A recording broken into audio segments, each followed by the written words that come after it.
word of him spread. That means people were talking about it. And when you're good at what you do, people talk about it. See, if you're really good at something, word is spread. People talk about it.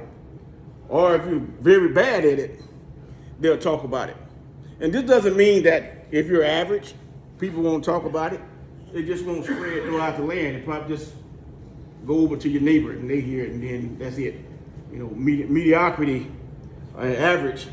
And I'm not saying that average people don't do a good job. It just don't get talked about. If you were running a race and you came in first, we're going to talk about you. Maybe if you came in second, we'll talk about you. You almost got it. If you came in the middle, nobody's going to talk about you. If you come in dead last and everybody else finished 3 minutes before you, we're going to laugh at you and talk about you. So, word of Jesus spread. And in those days, they didn't have the printing press. They didn't have your cellular phones. It spread by word of mouth, hearsay. People hear about it, they talk about it. Have you heard about Jesus? Okay, so they talk about it. And hearsay is like a rumor, unverified talk. And rumors are not necessarily good or bad, positive or negative. You just hadn't proved it. It's just hearsay. Even in our present day courtrooms, hearsay is not normally admissible in a court of law.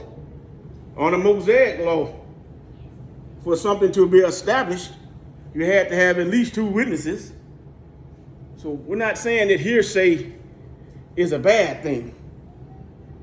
10 years ago, I went blind in my right eye. And for 30 days, I was blind, then my sight returned to me. If I told my cousin Jarvis, who was living in Japan at the time, and I hadn't seen in 3 years, pun intended, but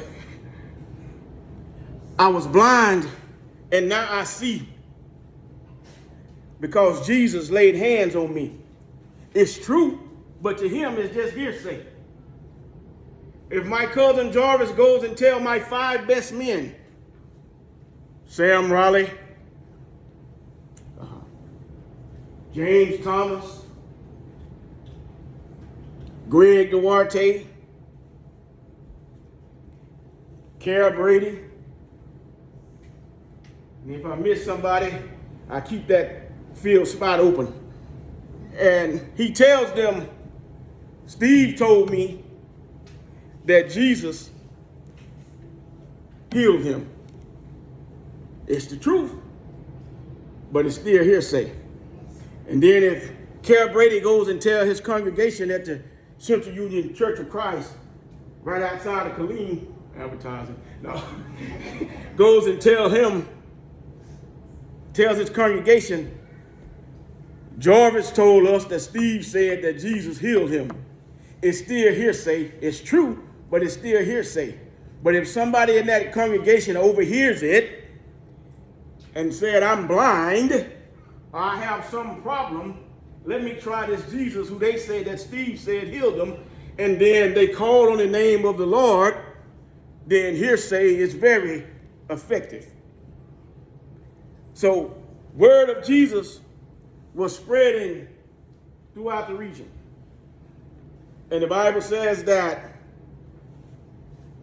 on the Sabbath, which had been their custom, Jesus came in to read the word, and they handed him the scroll and the part where from Isaiah, and all eyes were on him. Everybody's watching, and I'm sure these are some of the ones that heard about it. Now he is in the flesh. They can now investigate it for themselves. The Bible tells us in another place that when Solomon's wisdom spread throughout the nations, the Queen of Sheba heard about it, and she went to investigate for herself. And she said to him, everything that they said about you is true, but that was only the half of it. But let me tell you about this man, Jesus. If you have not experienced him for yourself, if you don't have a relationship with him, then you've only heard the half of it. Then you only know the half of it.